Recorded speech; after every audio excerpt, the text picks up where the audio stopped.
a virus. Just think about it. Words leave you coughing, flow leave you wheezing, sneezing. That just proves I'm colder than a sneasel. Pass me. Hello, Retro Bro here, giving you another episode of Sophie Girl's Battle Giveaway. And based on what we see from the team where she's facing Bryce, she is running Landorus T, Jolteon, Aegislash, Charizard might be X or Y, Cradily, and Tentacruel, who's probably specially defensive, I would say, against Bryce's Tyranitar, Espeon, which is obviously his magic bouncer, Terrakion, Staraptor, which is a powerhouse though not as fast as Talonflame, Azelf, which can be used rather offensively or defensively. I've seen both sets. Defensively more common, I believe, and Thundurus, which is always the powerhouse life orb. Now, judging from what we see here, I would say possible opening may be either Espeon or Thundurus, because those are usually the common two in these particular situations. So let's see how this turns out. Also, though very tricky, I will try to commentate both sides of what they're thinking as quickly as I can without being too in-depth past the scenes, but in-depth enough so you'll understand what's going on. So he does open with Thundurus as expected. Sophie actually predicts this and goes into Landorus T to counter it, assuming that since she really didn't have anything that put out hazards, that Espeon wouldn't be the opener, which is smart. Now, Thundurus is actually forced to switch, and he switches into Espeon, which allows her to get a free shot with the Stone Edge. Espeon, not being physical, takes huge damage from this. At the same time, all those clouds, whether Thundurus, Landorus, are usually Choice Scarfed in most cases, except for Thundurus can be Life Orb every now and then, so it usually outspeeds most things for that reason. And that's the explanation for why Espeon has went down so fast. Okay, now looking at Zelf here, it did Nasty Plot, so it's obviously the offensive set. However, did her going into Aegislash force a switch here? Looks like it did not, because he carries the Flamethrower. But Sophie actually happens to have the weakness policy. How would this actually change the outcome of what's going on here? Well, considering that she carries Shadow Ball right now, as she showed, and probably the Shadow Sneak, she has two super effective moves that allows her to take this thing out. Luckily, he's Focus Sash, so it's alive, but he played the smart play and switched because he knows the Shadow Sneak would be next. So he now goes into Staraptor, who is normal and will completely absorb the Shadow Sneak. Well played, Bryce, well played. So at this point now, Sophie went ahead and set up for the King Shield to drop its attack by 2 stages. Now the question is, at this point, will she keep her Aegislash or will she switch into something else? And she decides to switch. So at this point she goes into Cradily, which is a smart move, because even though a neutral damage Brave Bird probably would have shreked it pretty badly, it lost 2 stages of its attack, so it's not going to hurt as bad as it would have before. At the same time, I'm pretty sure she carries that Stab Rock Slide, so that should damage it pretty badly too. So Bryce goes ahead and switches, which is a smart move, and he goes ahead and goes into a Self and sacrifices it because it's down to its 1 HP. Sophie predicted a switch here and went for Stealth Rocks, which is smart.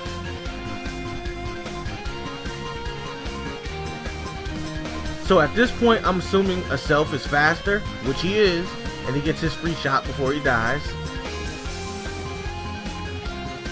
And now she goes ahead and finishes off with the Energy Ball. Now at this point, what would Bryce want to go into? This thing is Grass Rock, so he actually decides to go into Terrakion, which is a very interesting setup. I would think as low as the health it was on, I guess it could do Terrakion for the neutral damage. Well, it's probably Scarf too, so yeah, Terrakion would definitely have been the better choice. I was thinking maybe Cheetar, providing it was either offensive or assault vested, could have handled it no problem, because it being grass wouldn't have hurt that badly, and it definitely would have went first. But Choice Scarf Torokin also is a very good choice. So at this point, she goes back into Cradilly, who's gonna take a neutral damage Earthquake with a crit, and it still lives through it. Just shows the raw power of the defenses of this thing, just vicious. So she recovers HP knowing she could live through it. So let's see what the decision is now. And once again, Bryce makes another smart move and he switches. This time back into Staraptor. Considering it's back to full power, this could be a fairly decent move. Though at the same time, if the Rock Slide is carried, it's going to hurt really badly. But she put out Poison, predicting that no matter who went out, this thing would hurt it. Which is a very good move as well, because as we all know, Toxic racks. So whether he continues to switch or not, it will still affect him and wear him down eventually. And now she predicts the close combat, going into Tentacruel to eat it, which is a smart move right there. At the same time, she can easily stall it out while the poison is on, especially with Black Sludge being carried on this thing. So at this point, she has a lot of valuable options with Tentacruel. She could probably Scald if she wanted to. Ooh, switching into Thundurus. Not sure that was a good choice. Not saying that Thundurus can't beat this thing, but at the same time, had she actually did an attack and not the Toxic Spike, it would have hurt pretty badly. Especially if she would have decided to Scald at that particular point. Oh, but he predicts a switch and knocks off. It's actually a pretty good prediction, but it looks like she doesn't care whether she loses this thing or not, so she go ahead and proceeds with the Toxic Spikes again.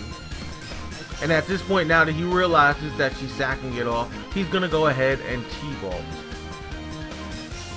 Tentacruels are usually defensive, so it was really smart by Sophie to go ahead and set up and let it die, because he was predicting that she would actually protect it and she really didn't care less, which is actually smart, because in this particular situation, he over-predicted and she got this Toxic Spikes up, and 2 layers at that, so it's almost as bad as having Toxic on you at this point.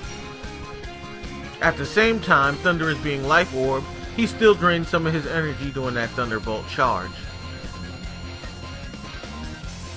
At this point, she U-turns into Charizard. Now, in my opinion, I think that was a pretty bad move.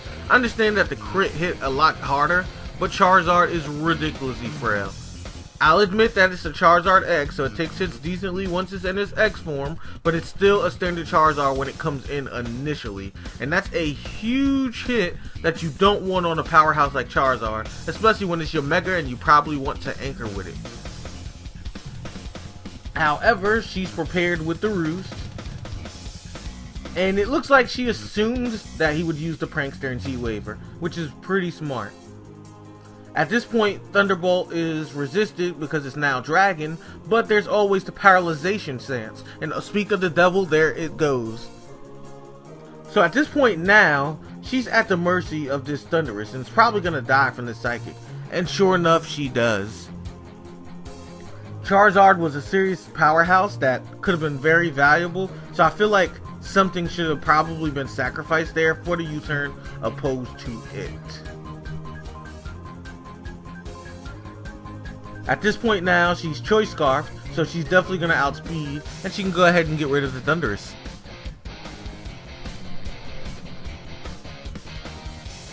So at this point now, if I am correct, he has Tyranitar left.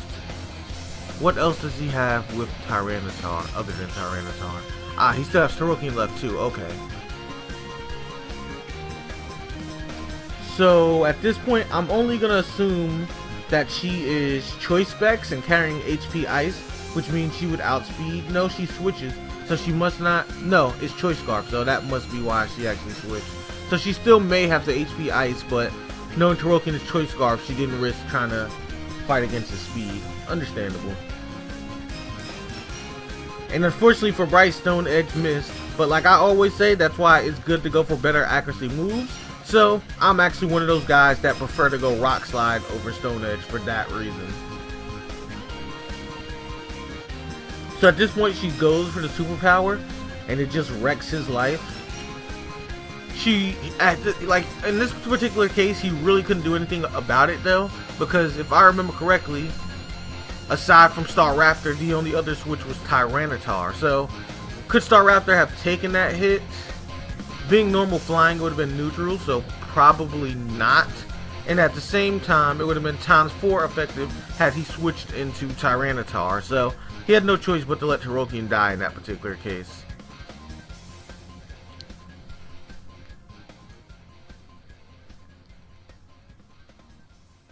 And at this point, Cradilly can probably take care of what's left.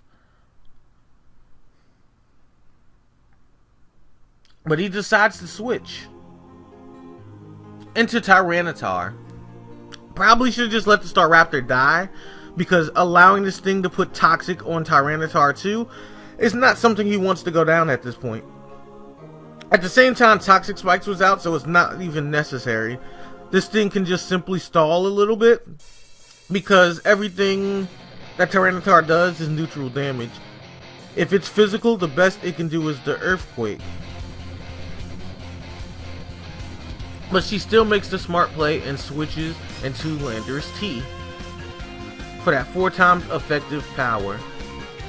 And with the little bit amount Staraptor has, it's special attacking T-Tar, okay. So either he's the dual attacking set, or he's just specifically special attacking. Not bad. It's a nice little ace in the hole.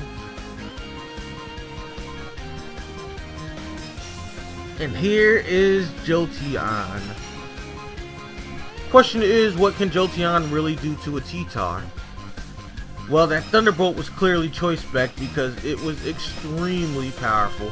At the same time, Ancient Power? Why Ancient Power? I understand you're a special attacker, but had you ran the Earth Power, Jolteon would be dead. And at this point, the Rock should take out Staraptor from that range. And if I'm correct, this should be it. It was a great game, Bryce. You made some very interesting plays, very smart plays. I think some adjustments with your movesets could have helped a great deal.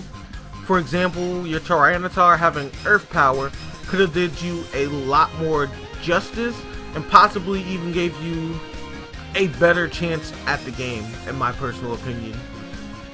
If you guys like these battles, just like, comment, subscribe. Also, I will put both of them in the comment section so you can check out both of their YouTubes, of course. And of course, Sophie Girl's giveaways will always be going on as well. So make sure you check out her YouTube so you can see her battle giveaways and also her regular giveaways so you can get the Pokemon as well. And as usual, I've been Retro Bro, and I'm signing out.